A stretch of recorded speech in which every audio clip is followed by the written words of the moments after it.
नमस्कार, मैं हूं आकर्षण उपल और इस समय आप ये सीधी तस्वीरें देख रहे हैं IBN24 पर। आज मौसम एक बार देखिए, मौसम बहुत अच्छा है, लेकिन मौसम अच्छा होने के साथ साथ खबर अच्छी नहीं है। खबर अच्छी इसलिए नहीं है क्योंकि आज हमारे साथ एक शख्स है जिनका मैं नाम नहीं लूँगा, क्योंकि आप उनको उनके नाम से नहीं, उनको उनके काम से जानते हैं। और उनका दावा है कि अब हर कोई इंसान जल्द ही रॉबोट बन जाएगा, क्योंकि उसके लिए एक सुई का इंतज़ाम कर दिया गया है। वो सुई क्या चीज़ है, किसको लगेगी और लगने के बाद इंसान रॉबोट की तरह काम कैसे करने लगेगा, ये सब कुछ आखिर देश के अंदर चल क्या रहा है। लगातार किसी न किसी बीमारी को लेकर आपको सुइयाँ कभी बाजू पर कभी कहीं पर लगाई जा रही है, लेकिन उस सुई को लगाने के पीछे आखिर रीज़न क्या है, कारण क्या है, आखिर क्यों वो ये दावा कर रहे हैं कि अब हर इंसान रॉबोट बन जाएगा। आपको सुनकर अजीब लग रहा होगा, लेकिन सच्चाई यही है।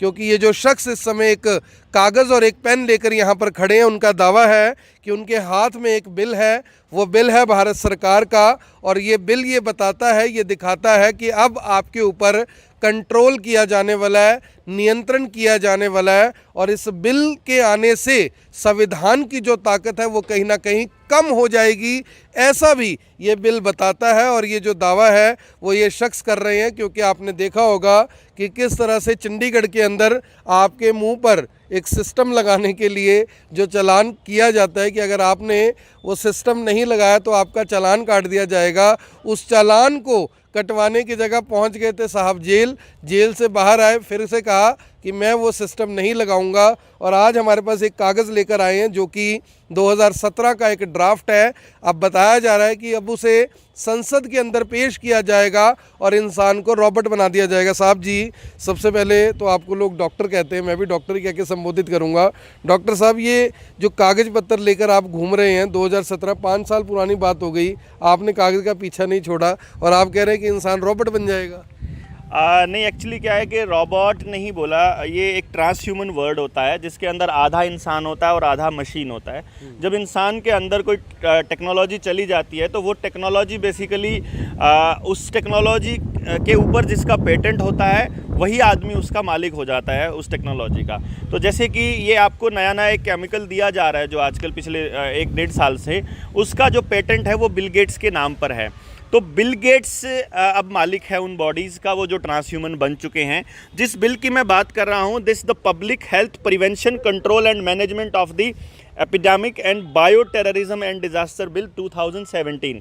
ये बिल पेश किया गया था पब्लिक डोमेन में 2017 में और आपसे मांगे गए थे, आपसे सुझाव मांगे गए थे। अब क्योंकि उस टाइम पे कोई बीमारी तो थी नहीं, तो लोगों को लगा कि यार कोई अगर बायो टेररिज्म आ जाता है तो इस तरह के हालात उनको मालूम नहीं थे कि जो होने वाले हैं। तो उस टाइम किसी ने भी इसको सीरियसली नहीं लिया था कि ऐसी कोई सिचुएशन आ जाए तो उनके पास ऐसा कभी हो ही नहीं सकता। तो लोगों ने इसके ऊपर कोई कमेंट नहीं दिया था, तो बहुत कम लोगों ने दिए थे, अगर दिए थे। तो ये बिल दोबारा से मॉनसून सत्र के अंदर दोबारा पेश करने का प्लान कर रही है सरकार इसी साल में। जो अभी 3 महीने के बाद, आपके पास केवल 2 महीने हैं इस बिल से बचने के लिए। और इससे पहले जो ये लॉकडाउन लगाया जा रहा है ये इसी बिल के लिए लगाया जा रहा है। जैसे आपने ध्यान दिया हो, अगर जून 2020 में ये लोग खेती के 3 कानून लाए थे, उन 3 कानूनों में एक कानून था एसेंशियल कमोडिटी एक्ट। उस एसेंशियल कमोडिटी एक्ट के अंदर था कि अगर देश के अंदर बहुत कीमतें बढ़ जाएं या देश में बाढ़, सूखा, युद्ध और महामारी जैसी कोई सिचुएशन आ जाए तो जो वैल्यू चेन पार्टनर्स हैं, अंबानी अडानी के साइलोज और पैकेट वाले जो दुकानदार हैं, उनका अनाज को आप कुछ नहीं कहोगे, लेकिन जो खुला अनाज पड़ा है जो कि किसान के पास होता है, उस अनाज को सरकार जब्त कर सकती है। ये उसके अंदर था। और देखिए, जून 2020 में वो लोग खेती का कानून लेकर आते हैं, वो भी ऑर्डिनेंस के जरिए, और आपने देखा कि मार्च में उसके लिए लॉकडाउन लगाया गया था। तो आप सोचिए, मार्च के बाद केवल 2-3 महीने बचे थे और अभी बिल्कुल सेम सिचुएशन है। अभी ये लोग जून, जुलाई, अगस्त के अंदर फिर से लेकर के आ रहे हैं इसी कानून को, और अभी ये लॉकडाउन की शुरुआत है। 4 जिलों के लोगों की मर्दानगी और नपुंसकता की टेस्टिंग करने के लिए खट्टर साहब ने प्लान किया है कि हम लोग गुड़गांव, झज्जर, फरीदाबाद और सोनीपत, इन लोगों को पहले आपको जो सिंबल ऑफ स्लेवरी अगर नहीं लगाया है, जो गुलामी का जो निशान है, अगर वो नहीं लगाया है तो आपको 500 रुपये का जुर्माना देना पड़ेगा। 7 जिले जो एनसीआर के नज़दीक में है उनको देना पड़ेगा, यूपी वालों को, बाकियों को नहीं देना है फिलहाल। अभी पहले 4 जिलों से ये 7 जिलों, फिर 10 जिलों, और फिर 14 जिलों, और फिर 22 जिलों तक आएगा ये कहानी। फिर उसके बाद लॉकडाउन लगने वाला है। आपके बच्चों की फीस जमा हो चुकी है, जो किताबों के नाम पे, वर्दियों के नाम पे जो लूट होनी थी वो हो चुकी है। अब आपका स्कूल बंद होना तय है, क्योंकि आपकी जो औलाद 2020 में 8वीं क्लास में थी वो 2024 तक वो टेलीविजन देख देख के दंगाई हो चुकी होगी, मोबाइल पे बंदूकें चला चला के वो बंदूक के आदी हो चुके होंगे, गेम्स के आदी हो चुके होंगे, और वो आपकी औलादें 2024 में 18 साल की हो चुकी होंगी, वोटर हो चुकी होंगी सरकार की। तो देश के पास दंगे करने के लिए एक पूरी फौज होगी। 25 करोड़ बच्चे होंगे आपके, जो केवल और केवल मोबाइल के दम पर सत्यानाश हुआ पड़ा है, उसका तैयारी ये लोग कर रहे हैं। और जो हम जैसे लोग जो सरकारों के षड्यंत्र से रोज की रोज इनका पर्दाफाश कर रहे हैं और लोगों को जगा रहे हैं, हम जैसों को रगड़ने के लिए ये कानून आ रहा है कि एक एक आदमी को, जिसके ऊपर भी सरकार को ये डाउट है कि ये आदमी सरकार की पोल खोल रहा है और उनकी सच्चाई बता रहा है, उस आदमी को रगड़ा जाए। उसके लिए 4 शब्दों को बहुत खास तौर पे मैंने हाईलाइट किया हुआ यहाँ पे: डिकंटामिनेशन, डी रैटिंग, डिसइंफेक्शन और डिसइंसेक्शन। इसके अंदर बड़ा साफ साफ लिखा हुआ है कि इन सारों में ये एक तरह से measures to control, taken to control और किल इन्फेक्शन, किल, ध्यान रखिएगा, एजेंट्स ऑन द ह्यूमन और एनिमल बॉडी सरफेस और इन एनी बैगेज, कार्गो, कोई भी सामान, कार्गो, कंटेनर, कन्वेनेंस यानी आपकी गाड़ियां, गुड्स, पोस्टल पार्सल, एनिमल, यहां इसके अंदर एनिमल का भी जिक्र है कि आपके एनिमल्स को भी ये लोग किल कर सकते हैं। यानी कहने का मतलब ये हुआ है, वनस्पतियां भी। साथ में यह भी दिया हुआ है कि अगर मान लीजिए सरकार को यह डाउट होता है कि आपके घर में रखा हुआ कोई सामान, क्या सामान, आप बाहर से राशन लेकर के आए थे, आप बाहर से कोई सामान खरीद कर लाए थे, आपके घर डाकिया कुछ देकर के आया था, हमने एक दूसरे को, जब ये इंटरनेट बंद करेंगे, जो साइबर अटैक आएगा, साइबर अटैक का सिमुलेशन हो चुका है, मैं बता दूं, साइबर अटैक होने वाला है। डिजिटल करेंसी लाने के लिए ये लोग कहेंगे, जब आपका पैसा इन्होंने अपने जब्त कराना है तो वो कहेंगे पैसा फैला रहा है ये इन्फेक्शन, तो डिजिटल करेंसी लाना, एक तरह से लोग कहेंगे कि डिजिटल करेंसी ला के आओ, तो आपके घर में रखे हुए सामान को ये लोग नष्ट कर सकते हैं। उसमें अनाज भी शामिल है, उसके अंदर आपके घर का पालतू जानवर भी शामिल है, उसको ये लोग डिसइंफेक्ट कर सकते हैं। साथ के साथ कुछ कानून की धाराएं हैं। धारा 3 जो सेक्शन 3 जो है वो ये साफ साफ बोलता है कि ये क्या क्या अधिकार देता है किसी भी आदमी को। आप इसके कानून के ये पढ़िए आप, ये आपको कहीं भी जाने आने से रोक सकता है, ये कहीं भी आपको क्वारंटाइन कर सकता है, restrict the movement of the object suspected, isolate कर सकता है। आपने ध्यान दिया हो, कभी किसी टाइम में किसी राजा महाराजा को हमारे घर की बहू बेटियां पसंद आ जाती थी, वो घर से उठवा लेते थे।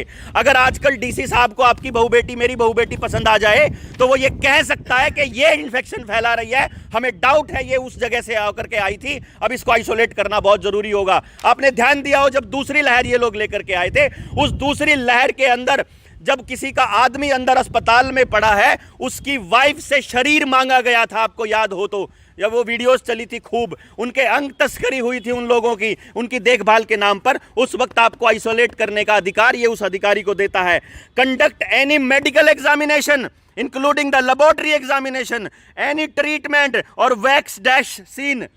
मैं आप बोल नहीं सकता, वो जो आपको लगाया जा रहे हैं ये लोग, जबरदस्ती आपको लगाएंगे, ये लोग लगाने का अधिकार दे देते हैं ये इसको। वो कहते हैं कि भाई साहब, derating, disinfection, disinsection, decontamination of the animals, birds and biological substances.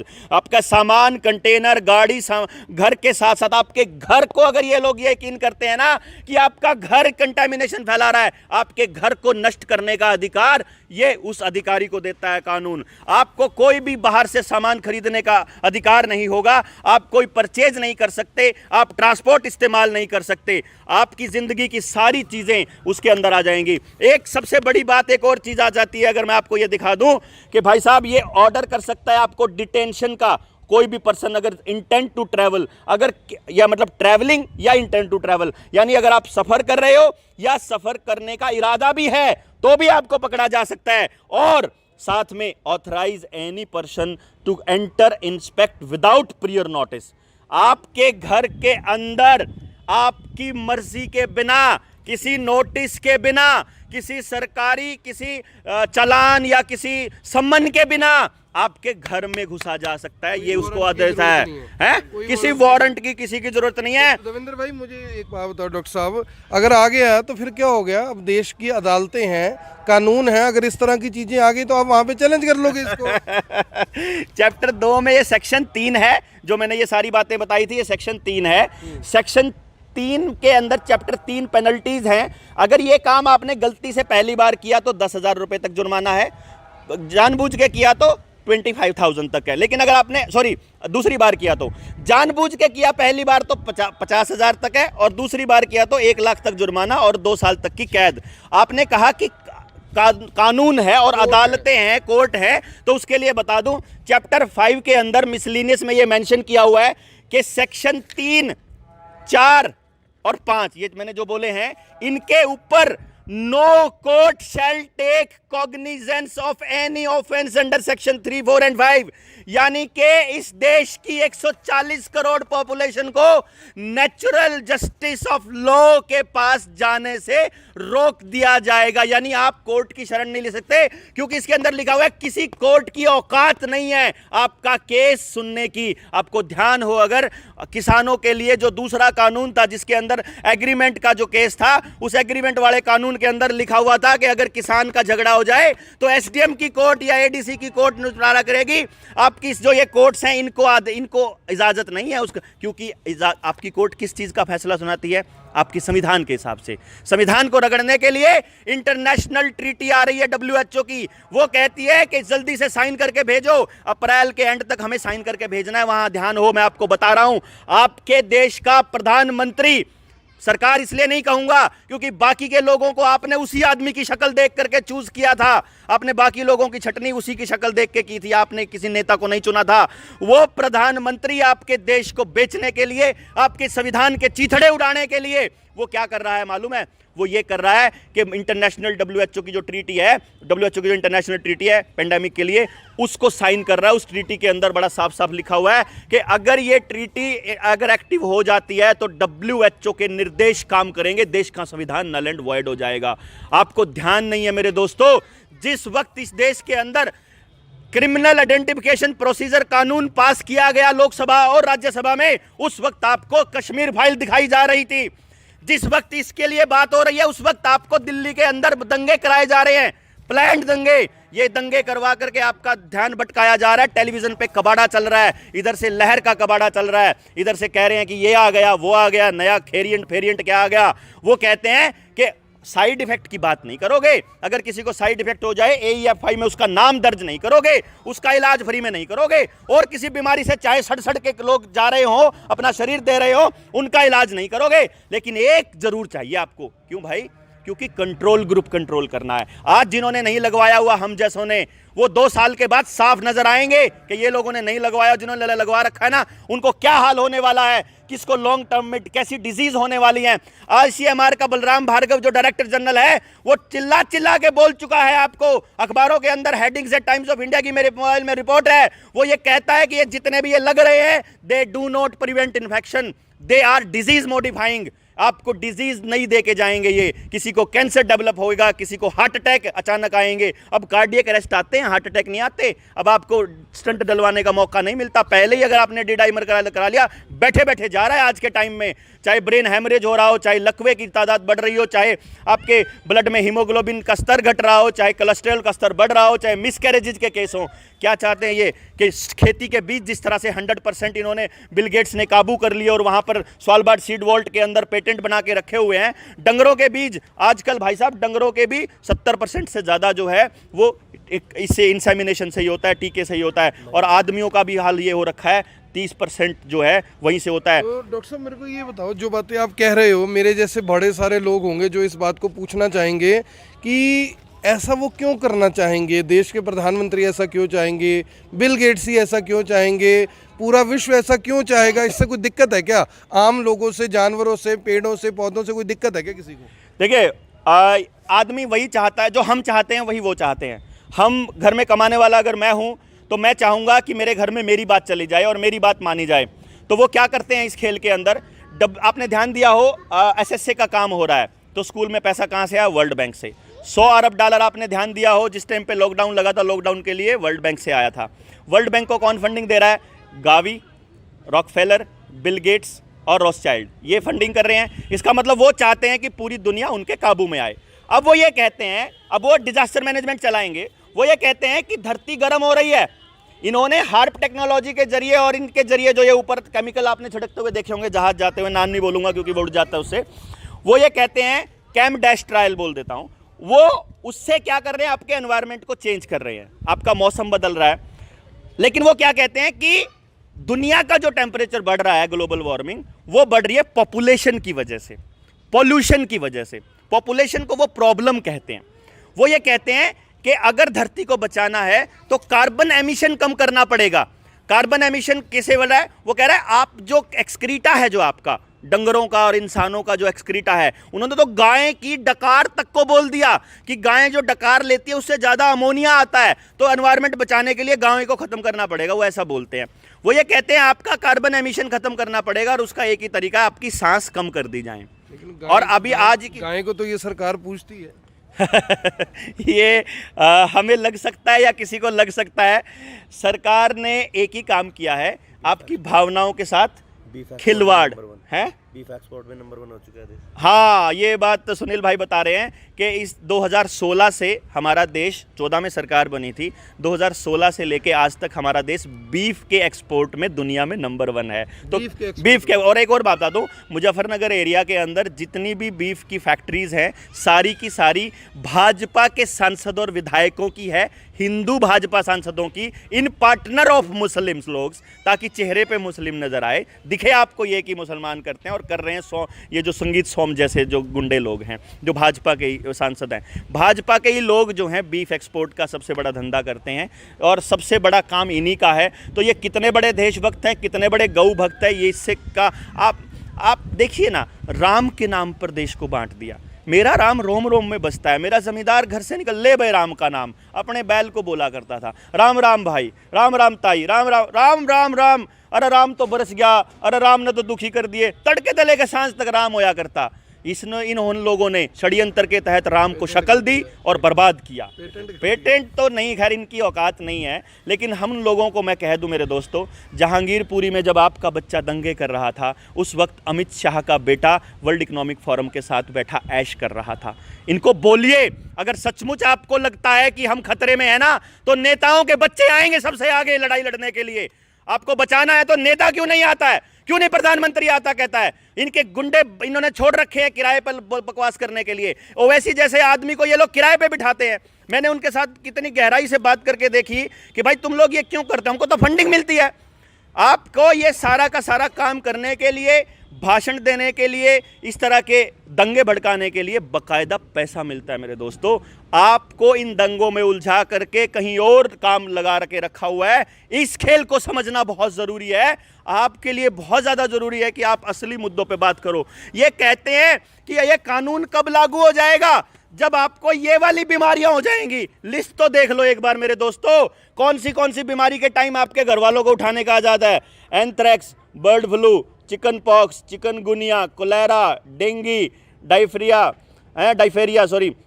Diphtheria, enteric fevers, ये मतलब इन्फ्लुएंजा, जुखाम, फूड पॉइजनिंग, अरे काला अजहर, जापानीज मलेरिया, मीजल्स, अरे ये वाली बीमारियां जो आपको कुत्ता काट से तो भी आपको रेबीज, येलो फीवर, ये इसलिए है ना क्योंकि इनको एनिमल, देखो ना, ये कुत्ते से काटने वाले, किसी जानवर के काटने से या उसके साथ रहने से अगर कोई भी बीमारी होती है तो ये उन जानवरों को मारने के लिए खेला। ये मेरे को एक बात बताओ, हमारे पास 2 मिनट और है, 20 मिनट होने वाले हैं।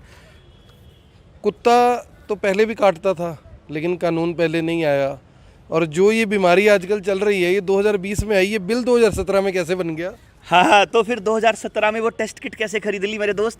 2015 में वो टेस्ट किट कैसे पेटेंट हो गई रॉथस्चाइल्ड के नाम पे? जिस टेस्ट किट को बोल रहे हैं, हर वेरिएंट को उसी टेस्ट किट से चेक कर रहे हैं, जबकि उसको बनाने वाला डॉक्टर मूलिस बोल के गया, भाई मेरी ये टेस्ट जो है ये डायग्नोज पर्पज के लिए नहीं है, इस किट को क्यों खामखाई खरीदा? वर्ल्ड बैंक से कर्जा लेके भारत ने खरीदी और उसका नाम लिखा हुआ है COVID-19 करके टेस्ट किट, ऐसा करके 2017 का वर्ल्ड बैंक का डॉक्यूमेंट है।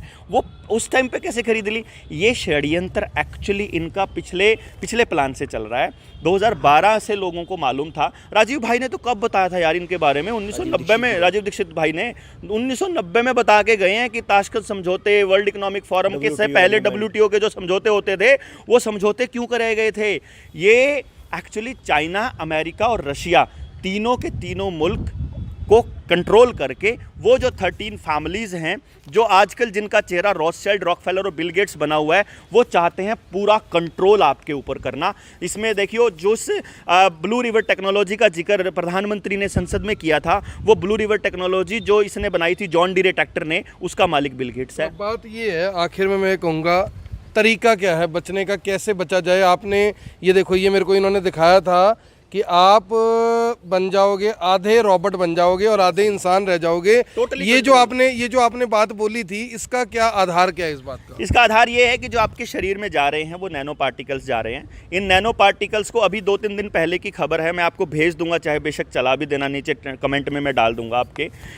उसके अंदर ये लिखा हुआ है कि एक तो आपका शरीर आपका नहीं रहेगा, दूसरे नंबर पे वो रोबोट्स आपके दिमाग, शरीर भी हमारा रहेगा। किसका रहेगा वो? बिल गेट्स का। अच्छा। जिसकी टेक्नोलॉजी इस्तेमाल हो रही है ना, उसके अंदर उसी का तो नाम पे पेटेंट है ना सारा।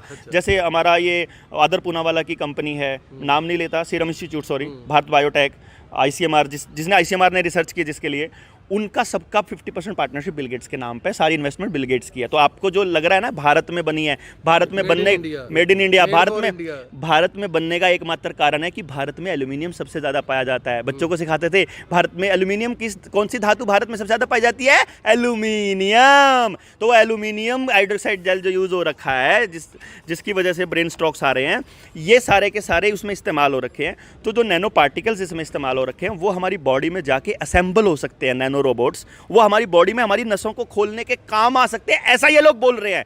आगे आने वाले वक्त में RFID आएगी, पहले यहां पर लगेगी चिप आपके सारी चीजों को कंट्रोल करने के लिए। क्योंकि ध्यान दीजिए, आपका पानी का बिल, गैस का बिल, पेट्रोल का बिल, आपकी ITR, आपका बैंक अकाउंट, आपका पैन, सब कुछ आपकी जिंदगी से जुड़ा, आपकी धरती की, आपकी जमीन की रजिस्ट्रेशन, आपके घर का रजिस्ट्री, आपकी एक एक चीज आधार के साथ जोड़ करके इन्होंने उस सर्टिफिकेट के साथ जोड़ी हुई है। वो सर्टिफिकेट दिखाओगे तो वहां जाओगे, दिखाओ। ये चला था ना, आपको ये नहीं कहा गया कि आप ठीक रहोगे, ये नहीं कहा कि अगर आपको कुछ हो गया तो सरकार जिम्मेदार होगी। ये कहा गया अगर आपने नहीं लिया तो आपको वहां नहीं जाने देंगे, तनख्वाह नहीं, काम नहीं कर सकते, दुकान नहीं खोल सकते। तो जब वो ये कहा गया कि भाई ये टेक्नोलॉजी तो शरीर में आ गई, अब आपको इतना सारा दस्तावेज खींचने पड़ते हैं, तो आपको RFID लगा देते हैं। ये सारे कागज़ इसके साथ कनेक्टेड होंगे। वो RFID के हिसाब से अगर आप चलते हो, CCTV कैमराज लग रहे हैं, पूरा सिस्टम लग रहा है आपको सर्वेलेंस के लिए। फास्टैग भी हटने वाला, आपकी गाड़ियों पे GPS आने वाला, आपकी एक एक मिनट की सर्वेलेंस होएगी, आपका सब कुछ प्रीपेड होने वाला है। आपने सरकार को ना कहा, आपका सब कुछ बंद एक ही बटन के साथ। जो चाइना में सोशल क्रेडिट सिस्टम चल रहा है, उसी सोशल क्रेडिट सिस्टम को आगे लेकर के जा रहे हैं। यही खेल है, यही पर्पस है, यही मकसद है। और इससे बचने का एक ही तरीका है, जो मेन स्ट्रीम मीडिया है, जो इस ड्रामे को दिखाती है, जो आपकी असली समस्या नहीं दिखाती है। आपका IBN 24 किसी भी गरीब के साथ कुछ भी हो रहा होता है, जाके कैसे खड़ा हो जाता है? भाई आप तो इतने बड़े वो भी नहीं हो, बिलियनियर भी नहीं हो, इन बिलियंस लोगों के पास इतने रिपोर्टर नहीं है क्या? तो जो चैनल लोगों की बात नहीं दिखाता है, उस चैनल का सब्सक्रिप्शन, बल्कि मेन स्ट्रीम मीडिया को, टेलीविजन को उठा के फेंक दो, रेडिएशन फ्री गांव बनाओ, अखबारों का बहिष्कार करो, कोई कर्जा वापसी नहीं होगी जब तक जितने पैसे बिलियनियर्स के माफ किए हैं, उतने ही पैसे अगर किसान के और आम आदमी के कर्जा माफ नहीं होता तब तक नहीं देंगे। टोल टैक्स देना बिल्कुल बंद करना पड़ेगा, सरकारों के निर्णय मानने बंद करने पड़ेंगे, आधार के साथ चीजें जुड़वानी बंद करनी पड़ेंगी, सरकारों के डिसीजन के साथ छाती अड़ा के खड़ा होना पड़ेगा। तुमने करना है जो कर लो, हम नहीं मानते वाले। अपने बच्चों के स्कूल बंद करने वाले हैं ये लोग, अब आपने बंद नहीं करने हैं, ध्यान दीजिएगा। अपने बच्चों को बचाने का एक ही तरीका है, अपने आसपास अगर ये लोग सरकारी स्कूलों को बेचने वाले हैं और इन लोगों को सौंपने वाले हैं ऑनलाइन के नाम पे, आप अपने स्कूलों के अंदर अपने गांव से वॉलंटियर्स तैयार करके स्कूलों को चालू करवाइए। इन बड़े बड़े उद्योगपतियों के स्कूलों में बच्चों को भेजना बंद करिए। अपने स्कूल अपनी सोसाइटी की जरूरत के हिसाब से शिक्षा तय करेगा। नहीं चाहिए CBSE की शिक्षा। 25 करोड़ बच्चे रोज के रोज पास होते हैं और उसके बाद बर्बादी के रास्ते पर चल पड़ते हैं। आपके बच्चों को मोबाइल गेम दे रखा है, मोबाइल को अपने घर से निकालना पड़ेगा, खास तौर पे टच वाले फ़ोन को आपको वो छोटे फ़ोन रखने पड़ेंगे। इंटरनेट चाहिए तो वाईफाई ले लो, लैंडलाइन लगवा लो, इंटरनेट चाहिए तो कंप्यूटर ले लो, मोबाइल को छोड़ो, इसको छोटे वाला मोबाइल लो कॉल करने के लिए केवल, आप तब बच सकते हो। आप अपना अनाज जहर मुक्त करना पड़ेगा, खेती जहर मुक्त करनी पड़ेगी, विचार जहर मुक्त करने पड़ेंगे, समाज को जोड़ना पड़ेगा। इन लोगों ने लालच के साथ, पेट के साथ जोड़ा इन्होंने वो सर्टिफिकेट, इतना बड़ा खेल खेला यार आम आदमी के साथ। बेचारे को पता ही नहीं था, बेचारे को ये मालूम ही नहीं था कि यार कि उसको लगवाना नहीं था, लेकिन उसे राशन ही नहीं मिल रहा है। 2014 में 40 करोड़ लोग थे इस देश के अंदर गरीबी रेखा से नीचे, और प्रधानमंत्री 85 करोड़ लोगों को राशन देने के गौरव से बात कर रहा है संसद के अंदर 2021 में। ये शर्म की बात है इस देश के लिए भाई मेरे। इतने लोगों को बर्बाद करने का खेल खेला है। डिजास्टर मैनेजमेंट एक्ट के नाम पर जितनी दुकानें बर्बाद हुई है, सबका हर्जाना मांगना पड़ेगा आपको। ये हर्जाना लेने चलना पड़ेगा जैसे किसान वापस करने चला था। जितने कानून 14 से लेकर 21 तक आपको दंगों में उलझा के, टेलीविजन में उलझा के पास करे हैं, ये सारे के सारे कानून वापस करने पड़ेंगे। लिस्ट भी नहीं पता आपको कौन से कानून है जो आपकी आज़ादी को कब्जे में करने के लिए है। आपकी कमाई जीरो होने वाली है, आपके बच्चे दंगाई बनने वाले हैं, आपको बर्बाद करने वाले हैं और टोटली सर्वेलेंस पे रहने वाले हैं। बस ये ध्यान रखिएगा। आप अगर बचना चाहते हो, संगठित हो जाइए। जनता सरकार मोर्चा का एकमात्र मकसद ये है, बिना संगठन बनाए हमने बनाया 21 संगठनों ने मिलके। हालांकि उसमें से एक हमारा आदमी हमारा फ़ायदा उठा करके वो हरे लहंगे वाले का चोला ओढ़ लिया, लेकिन कोई फ़र्क नहीं पड़ता उससे। गंदे आदमी चाहे जहाँ मर्जी जाएं, कोई फ़र्क नहीं पड़ता। लेकिन समाज के अच्छे आदमियों को, जो लालची नहीं है, जिनको नहीं कुछ चाहिए, आकर के सरकारों से सवाल पूछना पड़ेगा कि हमारी औलादों के लिए किस तरह का भविष्य तुम लोग तय कर रहे हो। बस मेरी यही गुजारिश है कि देशवासियों, जागो, जगाओ, एक दूसरे के साथ रहो, गांव बचाओ। गांव बचेगा तो देश बचेगा। पानी ज़्यादा कम से कम सरकारों से लीजिए, पानी डिपेंडेंट खुद करिए, खाने पे डिपेंडेंट खुद हो जाइए, ऑर्गेनिक उगाइए, शुद्ध रखिए, घर में गायें एक ज़रूर रखिए। इन लोगों ने तो पास कर दिया, राजस्थान गुजरात के अंदर 1 से ज़्यादा गायें होते ही आपको कमर्शियल लाइसेंस लेना पड़ेगा। आने वाले वक्त में आपके लिए भी होने वाला है। गोस्से और लकड़ी नहीं जला पाओगे आप, गैस ये इनके कंट्रोल में होएगी, ये फाइन कर देंगे। वैसे ही जैसे किसान के ऊपर 1 करोड़ रुपए जुर्माना था, आपके लिए भी हो रहा है। ये मत सोचिएगा पड़ोसी के घर में आग लगी है तो आप बचे हुए हो, अगला नंबर आपका है। बस ये ध्यान रखिएगा। अगला नंबर आपका है। ये जो दावा है ये डॉक्टर साहब का है। ये वही श्रीमान हैं जिनको जेल की रोटी खानी पड़ेगी, जेल का पानी पीना पड़ेगा, अब तो जेल में जाना पड़ेगा। ये सारे काम इनके साथ हो चुके हैं। तो मेरी आप सभी से अपील, अगर आपको इनकी बातों में दम लगता है तो भी कमेंट बॉक्स में बताइए। आप इनके विचारों के ऊपर क्या समझते हैं, कमेंट बॉक्स में ज़रूर बताइए। और साथ ही ये बताइए कि क्या जो ये बातें कह रहे हैं ये सब यानी कि सही बातें लग रही हैं आपको, या सब कुछ आपके सर के ऊपर से निकल गया। मेरी आप सभी लोगों से अपील, जो भी लोग इस वीडियो को देख रहे हैं इसे साथ के साथ ज़रूर शेयर करें। आप देख रहे हैं IBN 24, मैं हूं आकर्षण उपल करनाल से, आप सभी के साथ लाइव। इस वीडियो को देखने वाले कमेंट बॉक्स में अपनी राय ज़रूर दें। धन्यवाद।